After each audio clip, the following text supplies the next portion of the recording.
start our warm-up. Here's a little warning. I want you guys to have fun with me this morning, but don't hurt yourself, don't get crazy. Some of our videos are for individuals at home only, not group classes, so watch out for that. Of course, building these videos is very difficult, time-consuming, and expensive.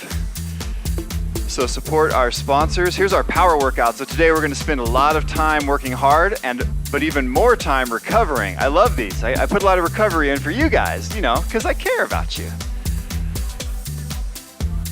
Yes, this is full of short intervals. The time goes by fast. Again, go out, check out our sponsors, support them because they support us. We're going to get started.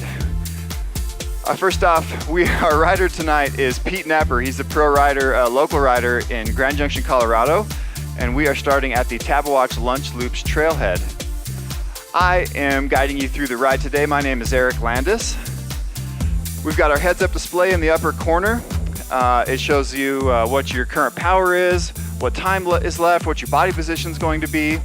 We have a new feature, which is the cadence and on-screen graph, so you guys can actually see what's coming up all the way through the workout. We've got our total time bar that's going to go green as we move forward, and of course, the data on what's immediately coming up next. We work on a 1 to 10 level scale. This is not the gear of your bike. This is like 10 is all you can do, and 1 is barely pedaling. Level 5 is a mid-level threshold. This is a resistance that you could hold on to for a long time. Anything above a 5, you're working so hard that you can't maintain it.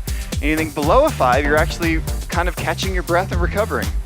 It is possible to work hard, or to work while recovering at the same time.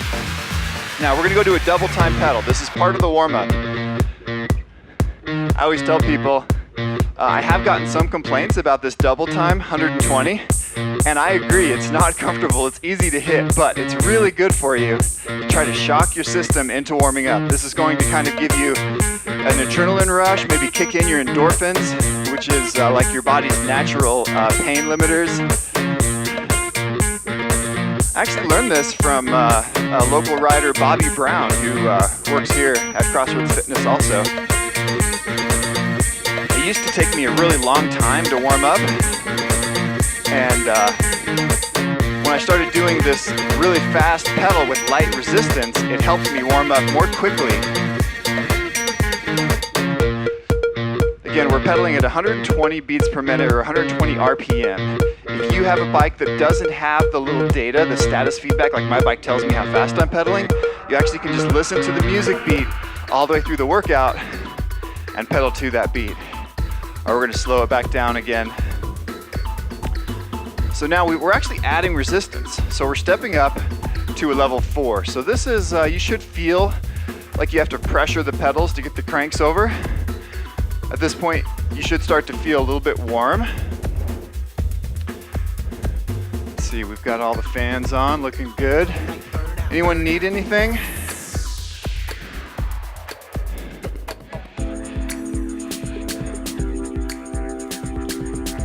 I'm gonna go grab a towel for myself. This is actually the first time I've forgotten towels in like ever. I was just nervous.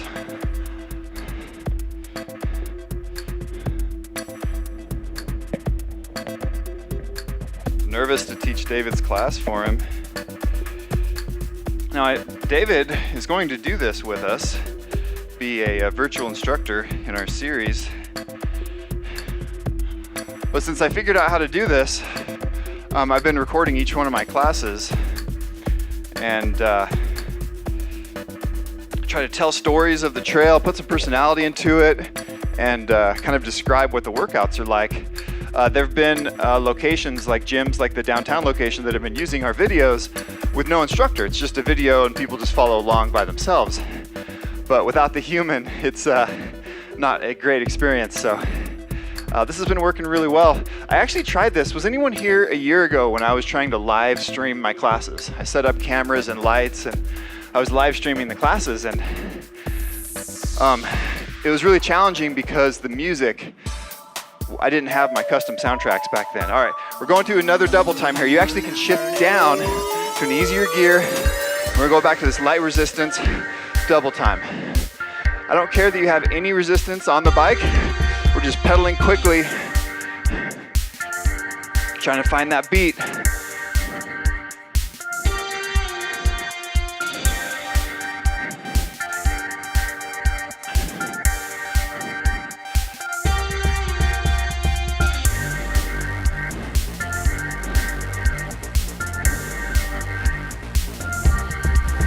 Halfway there. Try to stay with it. Again, I know these 120s aren't that great. Have you guys done the workout where we actually go to the high speed workout? It's the steady state workout, where we go to 120 like on purpose while doing resistance. It's challenging. I think that's the Deer Valley, maybe the Deer Valley cross country workout, I can't remember. Okay. All right, this is our last slow cadence before we start the real workout today. Now the workout we're doing today, you guys have seen before. So this particular workout's not completely new. This is the lunge loops power workout. We're gonna do 3 1-minute seated efforts, followed by 3 1-minute standing efforts with 2 minutes recovery in between each. After we get through that 6, we'll have a long 3-minute recovery. We'll do that same series again, and then towards the end of class, we'll have a few polishing sprint moves. All right, so Pete is working his way up the Pedicus Trail. Pete-E-Kes, K-E-S. The Pedicus Trail is named after Pete Larson. Anyone here know Pete Larson? He was a local outdoor enthusiast. He was actually my science teacher in high school. A really cool guy. And yeah, I know Tor, his son, yep. And Pete passed away, unfortunately, and they built this trail and named it in his honor. And what's great about the Pedicus Trail is it's really twisty and turny. It's super entertaining to ride, but what's more important is it's actually the least steep trail on your way up the lunge loops. So the lunge loops is a relatively steep network. And if you go straight up the Tabawatch Trail, it's really steep. So everybody goes up Pedicus. Like if you come down Pedicus, that's totally the wrong way. Don't come down Pedicus, because everybody goes up Pedicus and it's not wide enough to really pass. So Pedicus is your uphill route, and then there's all types of fun downhill routes that are varying levels of challenge. This trail network is technical. Lots of rocks and difficult sections. We're gonna hit one section in here, the Eagles drop-in, that's a double black diamond. Okay, here comes our first interval. Now, don't worry about the camera, it's no big deal. All right, so we're gonna roll into this first interval.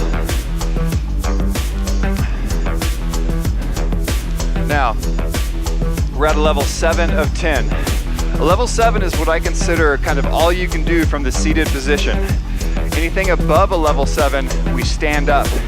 So we've got level 8 is a nice, smooth, symmetrical stand. Level 9 starts to get a little bit sprinty, and level 10 is a full-on panic sprint. Everything you can give. If you're doing a level 10 right, you can only do it for a couple seconds.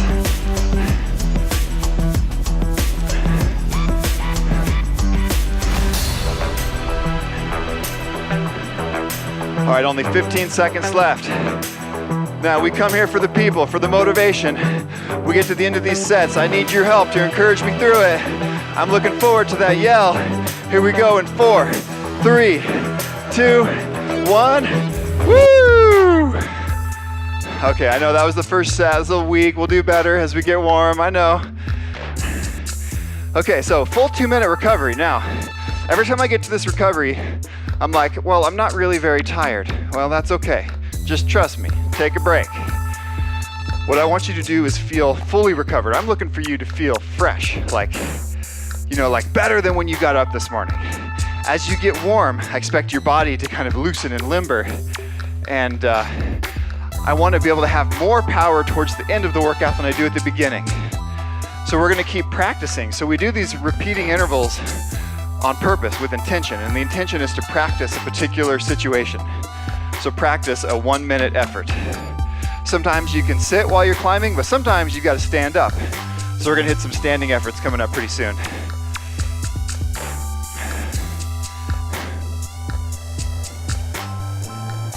Pete is still working his way up the Pedicus Trail. Funny stories. So, why does a chicken cross the trail? So I go riding with Pete last week, and he just got a new bike. And Pete is intimidating to ride with. Every time I ride with Pete, he like pushes me outside my comfort zone. But he said that it was only his third ride this year, and he was on a new bike, and he was riding with a friend of his from work who wasn't a pro mountain biker. And so I thought, like, I met up with them and we were riding along, and Pete is like leaving me, and I'm leaving his friend, and I go, "Hey Pete, I feel sorry for your friend." And he was like, "Oh, I didn't even notice." And the thing about Pete is he doesn't even pedal very much. He never uses the brakes. He has a particular style. The way he corners, he does not scrub speed. Okay, here's our second of 3 seated.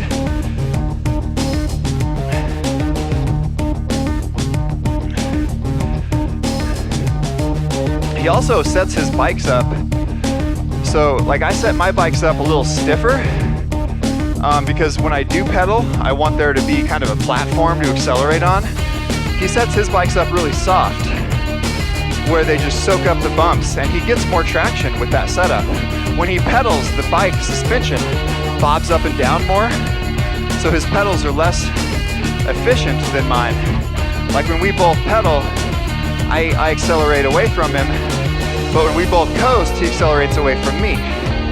So it's kind of 2 different schools of thought there. His, of course, is the more downhill oriented, and I would not say that one is better than another there, especially if you're racing downhill. His style is really good. Okay, back to recovery. Why did the chicken cross the trail? Oh man, he was running away from the turkey vulture. I don't know. I was in California recently, and I was like, "Look, it's a beautiful California condor." And my friend who lives in California, he's like, "No, those are turkey vultures. Turkey buzzards, vultures, whatever." I was so bummed. I was like, "It's so majestic and beautiful and humongous." Yeah, they are gigantic, but apparently they're not so liked by the local community. But they were like right in front of us. So they rebuilt the Lunch Loops bike park at the beginning of this trail. Pete does a bunch of big jumps. He just finished Pedicus and turned on to High Noon, by the way. You can tell that because of the on-screen trail titles. Ooh, those are new. I just added those yesterday.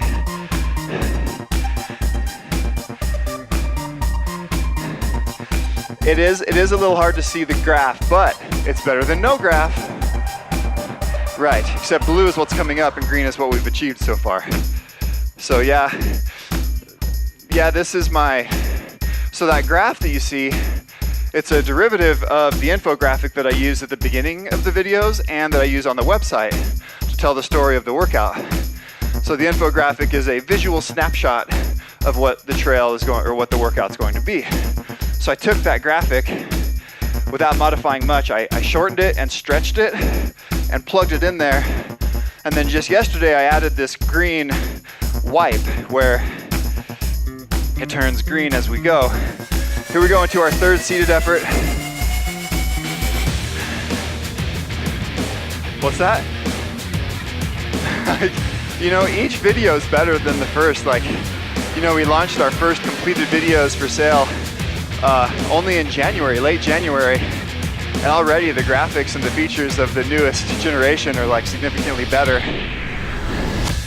Last week, I did a talk to the Launch Westco tech group. So I got invited to speak at their meeting. And I basically told the history of Spintertainment, of where we started and how we got to where we're at today. And a lot of people were really surprised. You know, I've been building these videos for almost 5 years now. And it's amazing how long it's taken, how hard it's been, how much money it's taken. All right, this little climb that Pete's going up right here, That is so brutal. Okay. All right, 2 minutes off. Oh yeah, I've been telling stories and not counting down.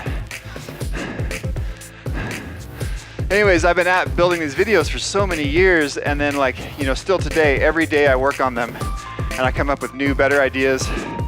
And I've grown my skill set, my graphics skill set especially has grown to where I can do things pretty quickly and easily like what you see here.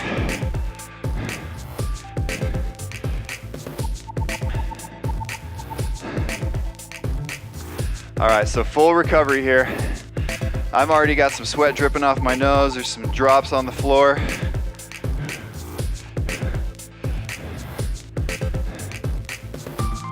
We're passing the Slab Rock. Now that Slab Rock is kind of a famous intersection. Many trails intersect right here or right near here. There's probably 6 different trails that splay off of that one location. There's only 4 hard trails, but just past, they go in different directions on multiples of them. So it's a multi-point intersection. It's also a convenient spot. By the time you get to Slab Rock, generally you're tired.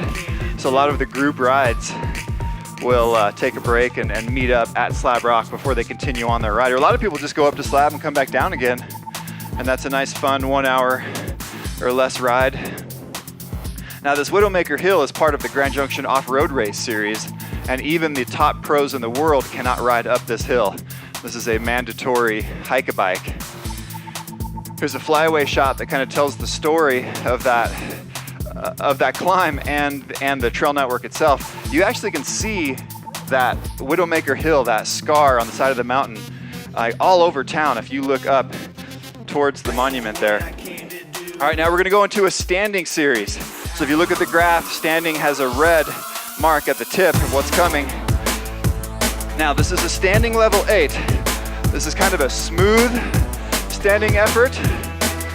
I try to stay symmetrical here. I try to focus on my weak leg. It's actually pretty easy to just stomp on one leg and let the other leg coast. But I actually try to lighten up on my right leg. I put a little extra effort in my left leg.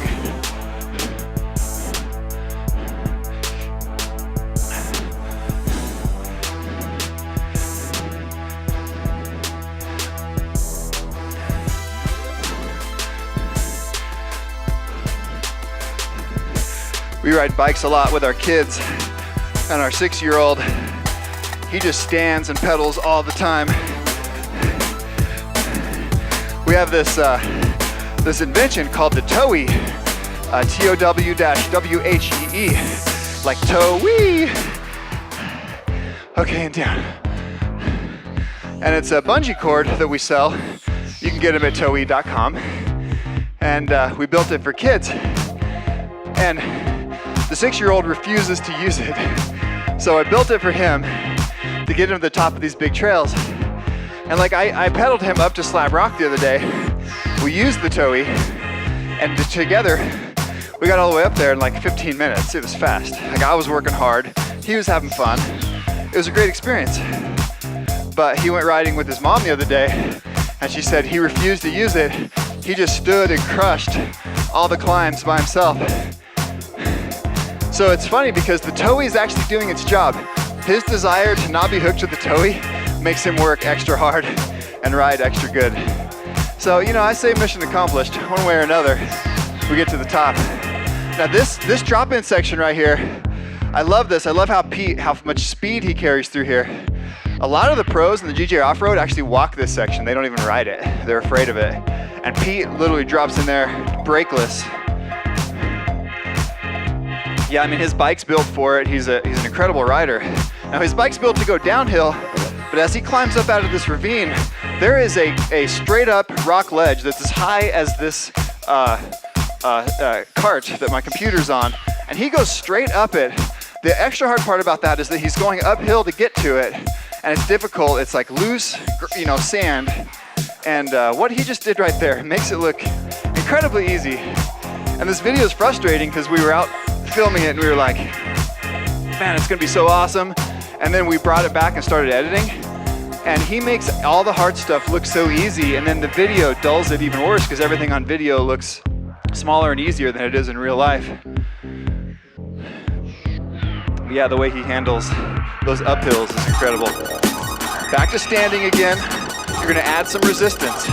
Now notice the music and the pedal cadence is not as fast as when we're in the seated position. So this 80 RPM, this is, it's somewhat hard to achieve when you're standing. So this 80 RPM is not easy, but it's slower than when we're sitting.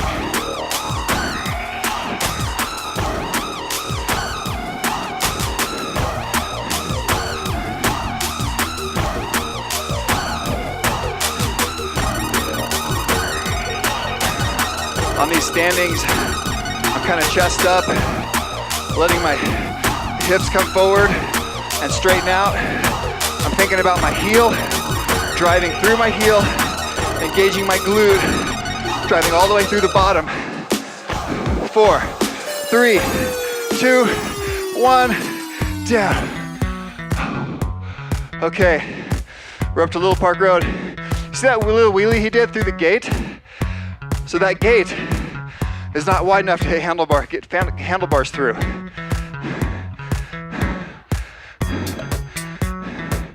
And you're coming uphill in that slick sand, and nobody goes through that part he just went through.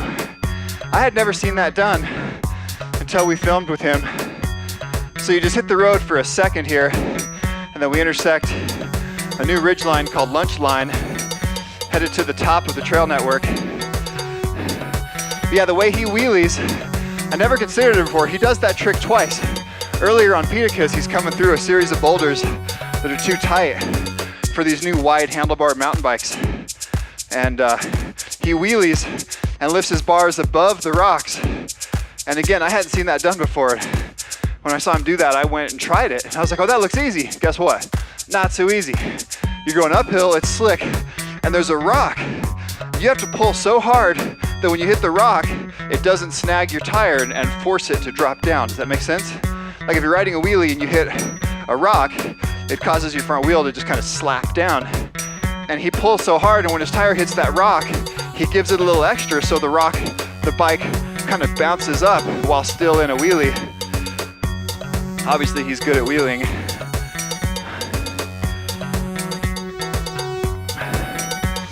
All right, so Lunch Line was built around free lunch.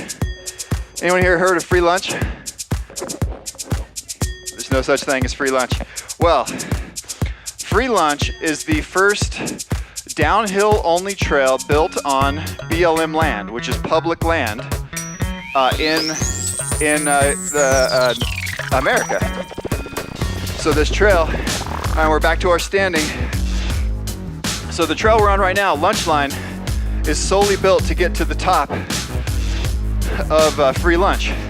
And it goes over to Little Park Road because a lot of the downhill riders would drive their car up Little Park Road to this spot, and then there's no roads to take you to the top, so they do this short pedal called Lunch Line to get to the top for free lunch. Now free lunch is a double black diamond downhill only trail with big jumps and drops. And it goes down through kind of a valley. And we wanted to stay up on the cliff edges to keep the video scenic. And so we elected to go up to the Eagles Trail, Eagle's Wing to Eagle's Nest. We're almost there. 4, 3, 2, 1. Woo!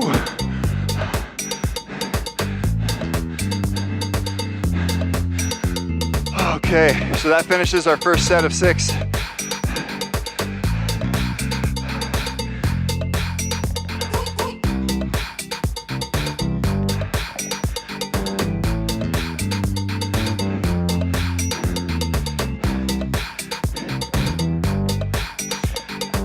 The question was, can I tell the full history of the trails? And these trails are older than me. I don't know the full history. I can tell you that they have certainly been built in my lifetime because I used to race motorcycles, and where the Lunch Loops parking lot is now, there used to be a motocross track. It was unsanctioned. It was kind of like a single track in the sand in that wash in the valley there. And there's still scars, like my eyes can see the old moto berms from when we rode motorcycles there. They've been grown over and no one else really knows that it exists, but I can remember riding there. And going out straight up Tabawatch, like that was the mountain bike trail. You went straight up the Tabawatch trail. Now, of course, the Tabawatch trail formerly is the method to get from Grand Junction to Montrose. So last year I rode the Tabawatch trail from Montrose back to Grand Junction. It was like 180 miles and we did it in 3 days, self-supported. So, I mean, that's really, the Tabawatch trail is what started all of this. Now, I'm not certain why the Tabawatch trail exists, because, you know, if you stay in the valleys, you can go down from, you know, into Delta and to Montrose.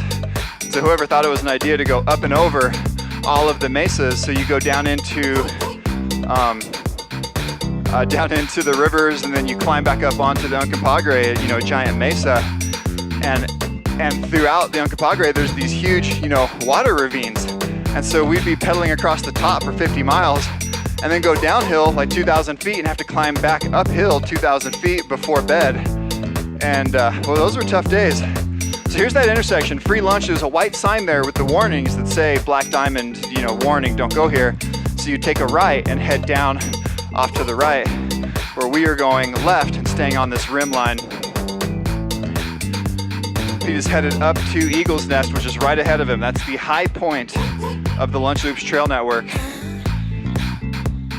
Now this Eagles Trail is no joke. It is challenging. It's really technical. Fewer people ride up here. It's so far away and it's at the top that fewer tires get here. It gets less service, less maintenance. All right, here we go. We're starting that same set again. We're going to start in the seated position. 2, 1, and let's go.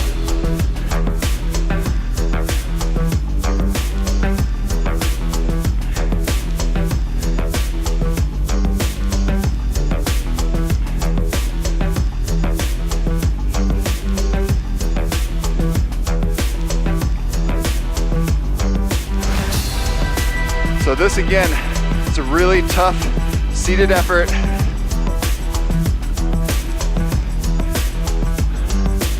I'm at about gear 17. $447 watts. Now we of course are in Grand Junction, right down the road from Fruita, Colorado. And this weekend is the Fruita Fat Tire Festival.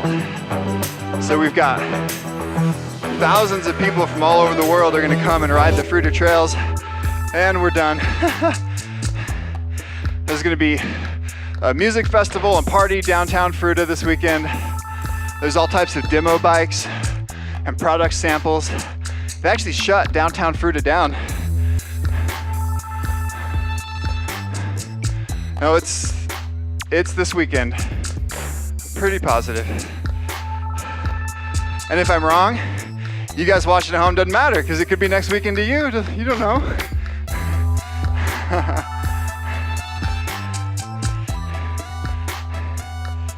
Here, let's see.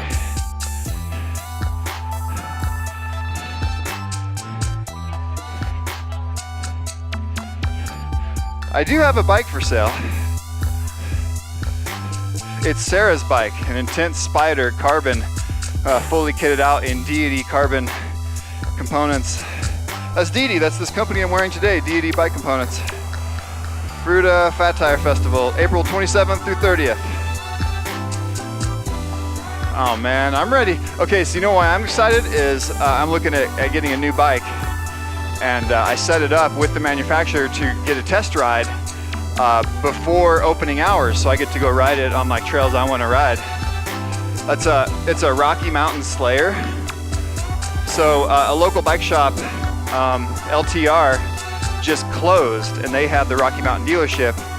And Bicycle Outfitters, the local shop I prefer to go to, is picked it up. So they now are the Rocky Mountain dealers. And Rocky Mountain bikes, they're based out of Canada, and they have really smartly designed frames. And I'm pretty excited about this Slayer. It's Yeah, they're pretty expensive, but you know, what's money when you have a good time? Okay, here we go. Into our second set. Pete's going down this drop-in. Here's some new, never before seen helmet cam footage. Going straight off these drops. This is one of these double black diamond sections I was telling you about. This section of trail is so steep, you cannot stop if you wanted. If he got in trouble and had to stop, he could not do it. It's really loose. It's covered in this bentonite fluff. And you can see there's a big cliff edge right to his left. He's having to really put some body English in to stay on that bike. He's almost to the bottom. He's slowly picking his line through here. That was a nice little wheel stand, like balance while he chose his line. He's almost out of it. We've got 18 seconds to go in this interval.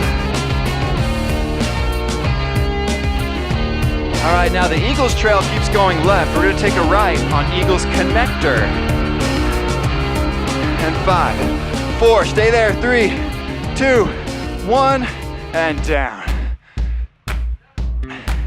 Now, I've been trying to remember the name of this trail. You had a question?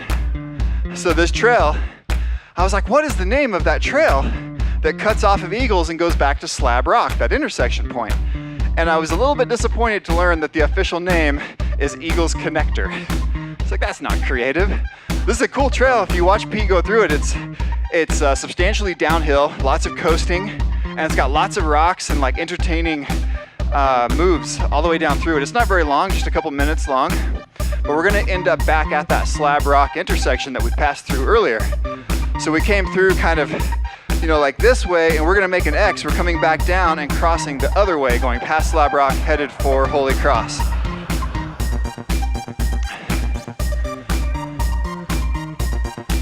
That has not been worked out yet. The current Friday plan is to use these videos that I am creating with me. So if you really like what we're doing today, you can watch it again on Friday. No, officially, I'm prepping my Monday night class, which was Deer Valley Authentic, to be played on Friday downtown. I believe it's at noon. So lunchtime class at the downtown gym.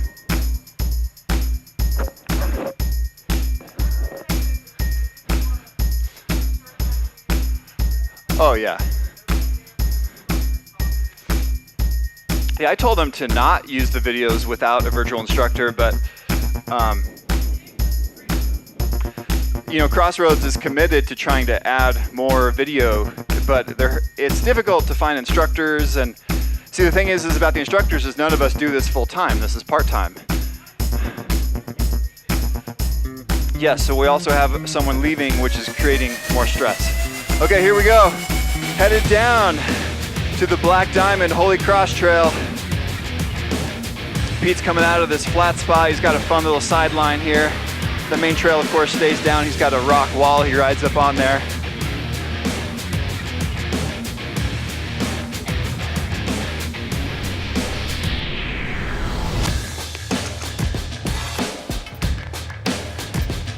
We're pedaling to a pretty fast 95 RPM. Now, a lot of our intervals we use, you know, even numbers like 80, 90, 70, 60, 100. I use 95 a lot because in my personal experience, 95 is my sweet spot. At 95 RPM, I max out my wattage and heart rate combination. So if I go faster than 95, my cardio blows up and I can't maintain. If I go below 95, my legs start to burn and my legs burn out. And 95 is the magic spot for me. And here we go, done. You guys did give me an idea though. I need to find a fake crowd noise as if there's thousands of you and edit the fake crowd into the end of each one of these intervals. It actually would be faster. What I'd been doing is actually pulling audio from the real camera from the real class. My Monday night classes are a little bit, you know, they're fuller, but you guys said we're missing some people that are normally here today. But filtering out the cheers was really time consuming. So if I just have a generic cheer, you guys know live music albums? Like that's not the audience. They're like putting in fake cheers into those live recordings.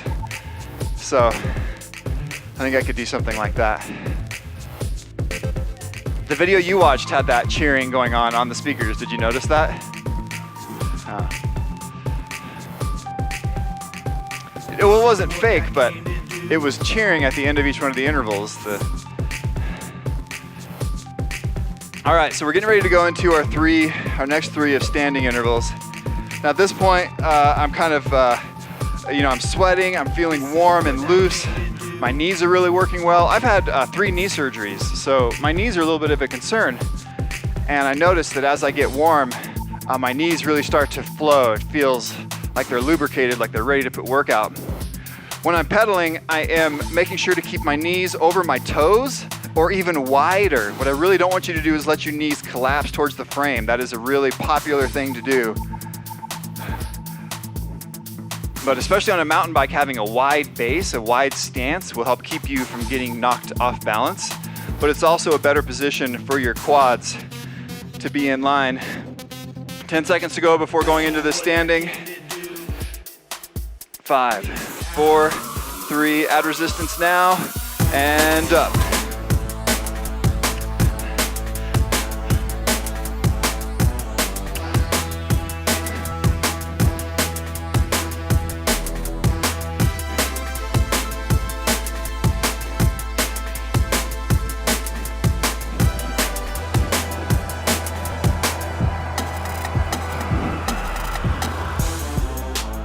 Pete is up into this really technical section. There's some climbs up against these rocks that are very difficult to do. It took me a lot of years of practicing to figure out how to hit these. And one of the tricks is being in kind of a high gear. Because it's so technical, you have a tendency of going down to first gear, but you need some speed on demand. You turn corners like a sharp right-hand corner and go straight up a rock.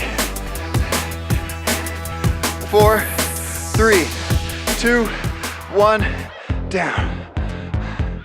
So you come in, you've got to do this corner and go up a rock. The thing about these rocks is you can't pedal through them all because your pedals hit. And so you have to have enough speed that you can coast for just a second. You've got to coast and get your tire up onto the rock. Once you're on it, then you can pedal again. And so being geared up like this one right here, that little transfer line right there that he makes look so easy, I can't even do that. And it took him like 7 takes to get that.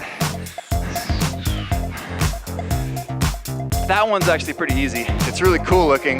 It's intimidating looking, but it's pretty easy to do. That up and over. There's another up and over coming up later. That's, now this one is hard. That's like a full-on drop into a sketchy landing. He makes it look easy, but it's pretty scary in real life. All right, so working on recovering all the way to the point that I feel fresh.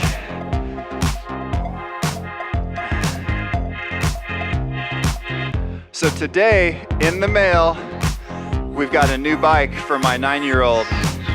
Full suspension, oh man.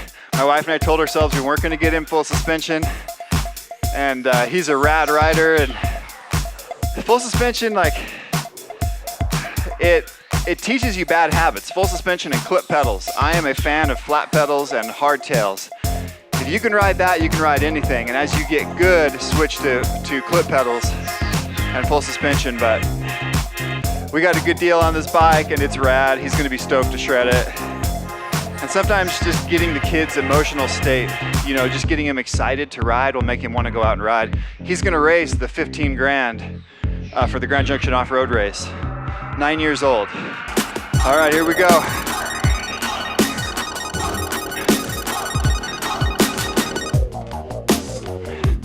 I asked the race promoter if he would let me race the 15 grand with my 6-year-old, pulling him on the towie, my new little tow invention.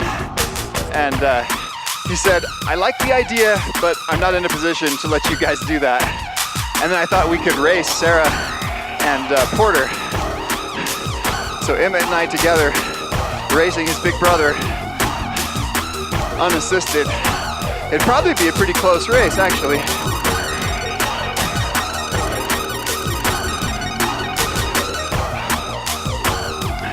All right, 15 seconds. I want you to find that beat, stay with the beat. 10, 9, 5, 4, 3, 2, 1, and we're to the cross. I first heard about this trail, the Holy Cross Trail, from my uncle. And my uncle kind of helped get me into mountain biking. He's a good guy. And my Uncle Jim. And he's like, whoo, that Holy Cross Trail is hard. And I was like, now this was back when I first started mountain biking. I was easily intimidated because I didn't really know how to do it. So I had a motorcycle background. I raced pro motocross for 10 years before I started mountain biking. That's why I race downhill today, because for the motocross background, I'm pretty good at going fast and dealing with big jumps and scary stuff. But I really had to learn to get fit to ride these mountain bikes. And the thing about mountain bikes is that your body weighs more than the bike, or with a motorcycle, the bike weighs more than you. So you're at the mercy of what the heavier piece of equipment is. With mountain bikes, we can manhandle these things and do things with them that you cannot do with a motorcycle. For instance, in a corner, you can get kind of low in the corner and push out smoothly and get your body weight headed for the exit of the corner and then just pull the bike with you. It is absolutely amazing. A lot of corners have a high traction point, and you can hit that high traction point, and then there'll be like a low traction point, like a rut or some loose dirt. And if you load up where there's traction, push, then you could pull the bike like daintily over the slick spot. And that is how fast guys get fast. It's by learning how to use their body weight. Same thing with bumps. You can literally bunny hop the bicycle up rocks, and you can't do that with a motorcycle. I mean trials bikes, but I'm talking rolling, going fast. With a mountain bike, you're in control. All right, standing up, 2, 1, and go.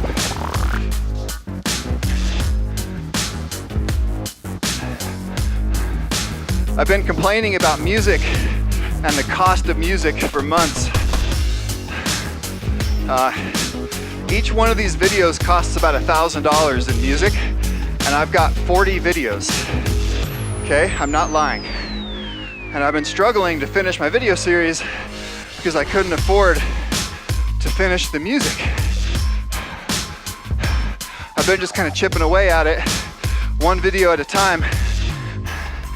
Well, on Monday of this week, I came in and I checked an email, and it was just like a newsletter, like how to do this, how to do that, 5 tips on how to edit video faster, stuff like that.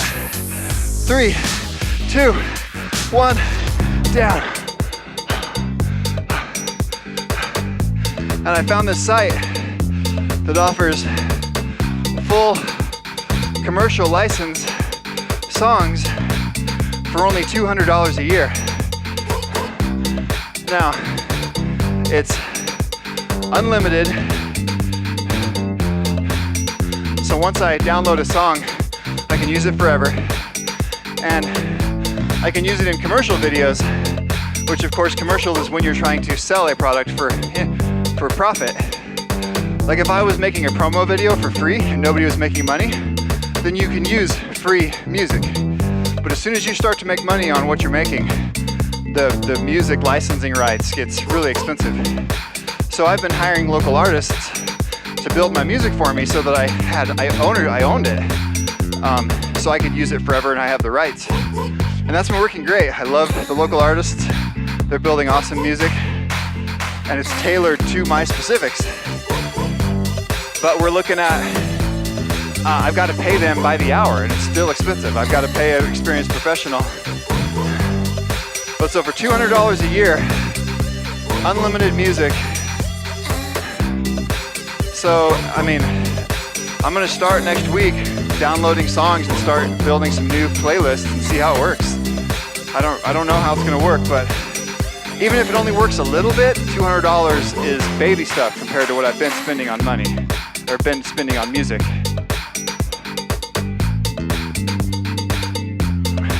Well, that's the licensing issue, is they're using music they don't have full rights to, and so they're having to give credit to the artist. My problem with those videos that do that is that the music's not tailored to the workout.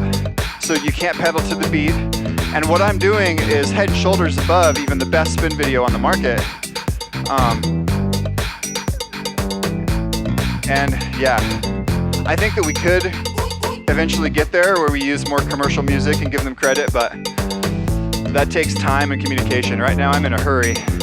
I've got 3 more videos that aren't done that I need to finish, or 3 more trails. So I need to finish up Lunch Loops. We've got Linaway and of course Crest Butte. You guys have seen prototypes of those videos, I'm assuming. Yeah, but you know, I need to put the finishing touches. And what you guys see on this video today is the full graphics, the lead in, the countdown timer, the new heads-up display graph, which it really is helpful. I agree with you, the blue and the red's a little hard to see, but you can see it. And it's sort of helpful, except when it goes against the blue sky. Actually, you know what? I could actually add a drop shadow to add contrast to those really quickly and easily. Okay, here we go. 30 seconds, standing level 9 times 3. So we're gonna gear up even harder, dig deeper. Now notice we're pedaling at the same speed. This is that same 80 RPM you've been going. The difference is you're up a couple gears. So now I'm at a gear 22, doing 454 watts.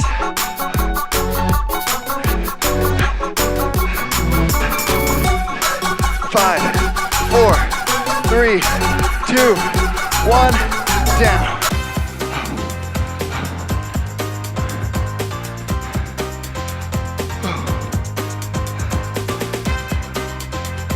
All right, minute and a half recovery.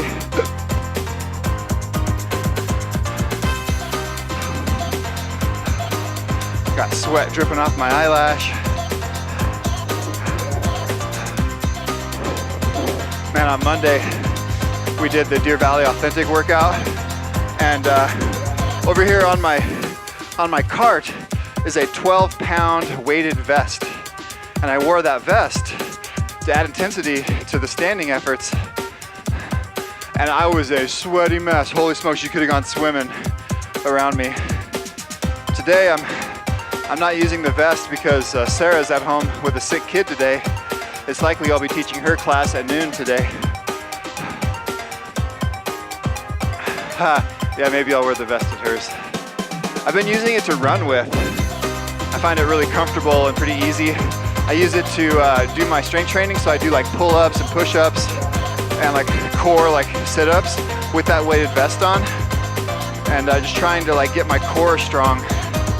Getting ready to go film a new video, so I'm trying to get strong to film videos. That's my main focus now, is being strong to film. I'm not racing this year, I'm just focusing on adding new videos. And up.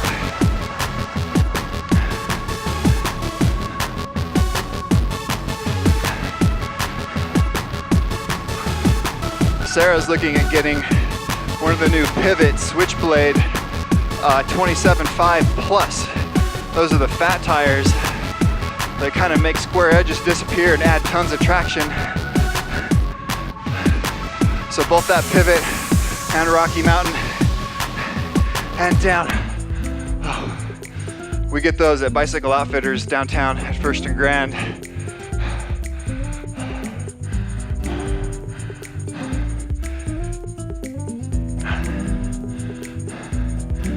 All right, so that was our second of 3 standing 9s. And then we're gonna go to 3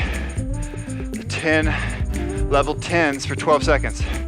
All right, quiz question. Who knows why the full sprint level 10s went from 10 seconds to 12 seconds? Well, I used to do level 10s at 10 seconds, remember? A lot of my old workouts, we went to a level 10, it was 10 seconds long. Well, the reason is because 10 seconds doesn't multiply into any beats per minute that makes sense. And so if I want to be at a 70, 80, or 90, which is where you'd have to be for a standing, 10 seconds doesn't work out. You hit on a half beat. And so I learned that at 70 RPM, mathematically goes into 12 seconds perfectly at 4 measures. So I'm not a musician. I can't read music, I don't understand it, but I've been learning just simple math of division. That 12 seconds works better with my 70 RPM.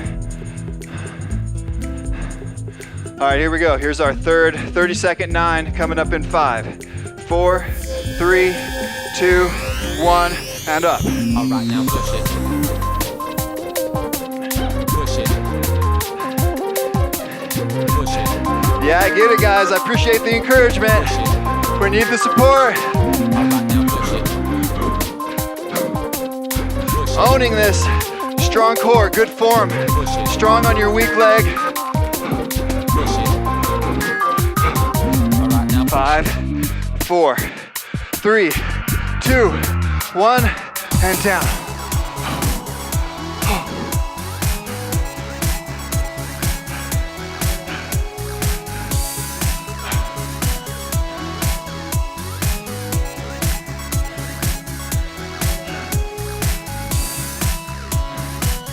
I'm using my little LED light stand over here, and I use rechargeable batteries in all my stuff.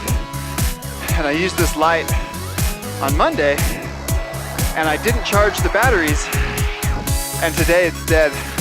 Normally I'd be like all lit up on my right and dark and shadowed on my left. It actually looks kind of cool. It looks the way I wanted it to look. But today my light panel died because I didn't charge the batteries. I thought, oh, LEDs, you know, I turned the light on after class. To my eyes, it still looked bright, but I see it is dead. Normally this little light, these lights are $30 for this LED light. They're incredible. It's an LED array panel with a dimmer, and it works off AA batteries, 6 AA's. It really does last well. It's an amazing light, it's super cheap for what it is. And it's so bright that like, it blinds me, and like again, the whole right side of my body is like, to you guys, I would look white over here and then like normal on the shadowed side. All right, here we go. Full sprint.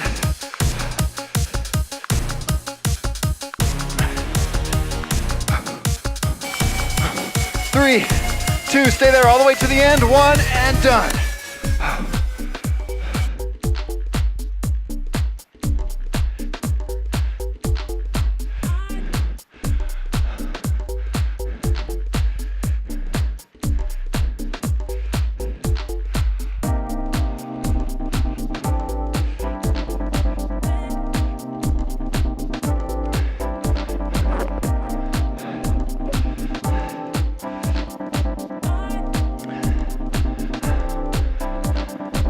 All right, we've got 2 more sprints, and then we're done for today. Here's a fun overhead drone shot. Oh, guess what else I'm getting new today? I've got a new drone. Yeah, the picture quality is like more than double the quality of what we're using here. This drone shoots 4K, but its lens and its sensor are really poor quality. They're small. And my new camera has got a full 1-inch sensor. It's not a full 35mm like the full frame like pro cameras, but it's a huge sensor by drone standards, by portable drone standards that are somewhat affordable. And then the new drone has sensors in the back of it. So on this video, I wrecked my drone. I backed it into a rock pile because I was leading Pete, and the rocks got higher than I expected, and I just hit the ground. And guess what? Didn't ruin it. I broke a couple props, but it was no big deal. All right, here we go, sprint. Add resistance now, 2, 1, and up.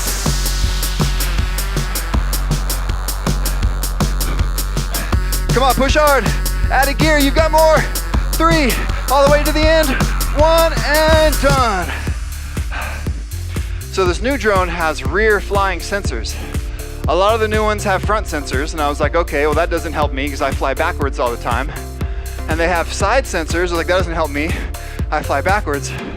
But when this model came out with the rear facing sensors and the better camera, I was like, that's what I need right there. Because of course when I'm flying backwards, I'm trying to keep the rider in frame, and a lot of times I'm trying to stay close to him. And these cameras are really wide angle lenses, so like to get the rider like pretty close, I've got to be really low to the ground, really close. Like this shot here, this drone is really close to the mountain, a lot closer than the shot would make you think.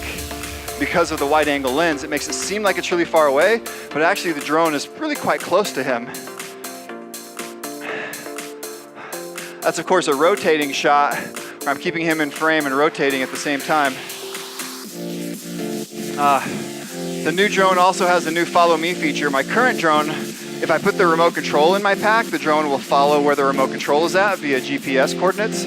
But the new drone, I can draw a circle around a mountain bike rider and the drone keeps that rider in frame proactively. Okay, here we go. Another one in 4, add resistance now. 3, 2, 1, and up.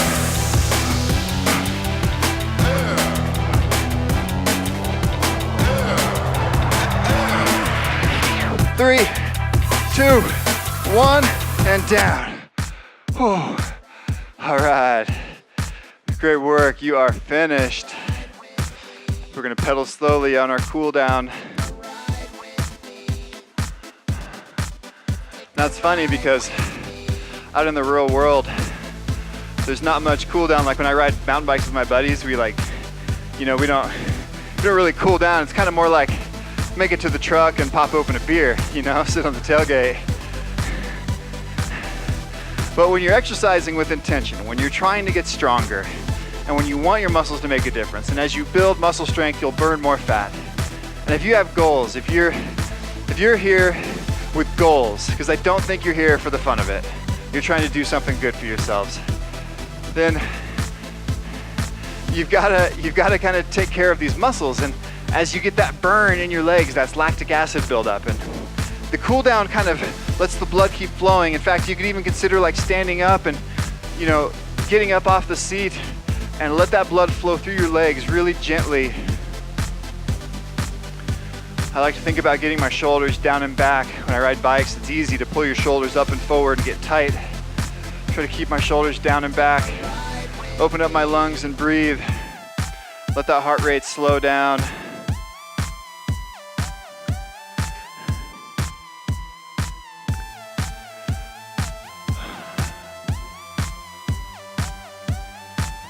If you guys want to follow me for a couple stretches, I'm going to step off to my right, your left, so that you don't run into each other. Everyone go to your left.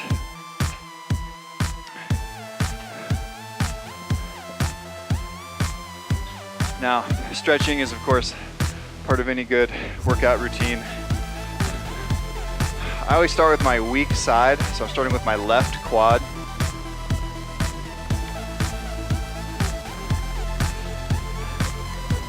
Weak side first. I always start stretching and strength training with my weak side first. It has helped me stay symmetrical with regards to flexibility and strength. I noticed like when I was a kid, I noticed whenever I would stretch, I would start with my right side, and let's say if I did a count of 10 on my right, I'd only do a count of 7 on my left. I'd get impatient. And so always start when you've got the most patience and the most emotional energy on your weak side, and then work your way out from there. All right, done with those. Let's go to the glute. So I'm gonna do a figure 4, my right, or my left leg over my right knee. Now, I don't wanna roll my back. I'm trying to keep my back straight. I'm pushing my bum towards the back wall. I'm trying to keep my lower back straight and fold my chest down to my knee. Now, of course, I could round my back and get way lower, but I'm gonna keep my back straight, strong, athletic, sexy. That's the key word. I got you there. I know I did. All right, and up and change.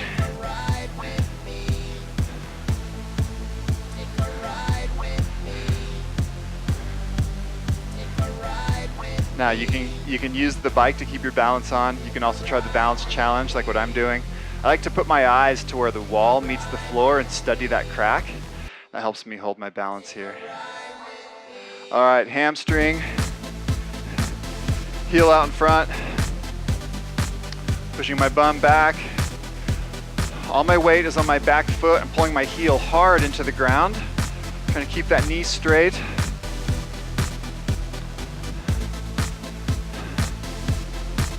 Fold a little further. All right, up and change. Last one.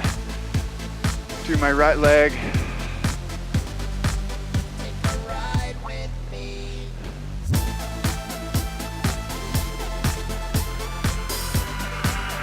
And 3, 2, 1. Give yourselves a round of applause. You guys are done. Thank you for joining me.